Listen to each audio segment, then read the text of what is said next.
Hey guys, practice writing hiragana with me. So আমি IML এর Japanese N5 elementary certificate কোর্সটা করছি। তো অলরেডি আজকে 3টা ক্লাস হয়ে গেছে অ্যান্ড এই 3টা ক্লাসে তারা আসলে হিরাগানার সম্পূর্ণটা শিখিয়েছে।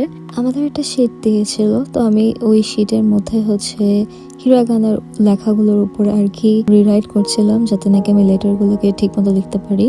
তারপরে আমি খাতায় আসলে না দেখে লেখার চেষ্টা করেছি, কারণ যেহেতু কুইজ হবে তাই না দেখে লিখতে হবে, তাই ওই প্র্যাকটিসটাই করছিলাম। কয়টা লেটারে আমি একটু স্ট্রাগল করেছি, তো ওটার জন্য আমি শিটের ইউজ করে নিয়েছি যে দেখে দেখে লিখবো। সবগুলোতে না, শুধু কয়েকটাতে। তো যাই হোক, আমাদের কয়টা ওয়ার্ডও শিখেছিল। এখন ওয়ার্ডস দিলে আমি পারবো, কিন্তু এই মোমেন্টে আমার আসলে আর ওই ধৈর্যটা হয়নি। যেহেতু অনেক লেট হয়ে গিয়েছিল, তাই পর আমি মোমবাতি নিভিয়ে দেই। এগুলো লেখার চেষ্টা করেছি।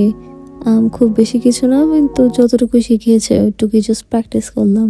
Thanks for watching.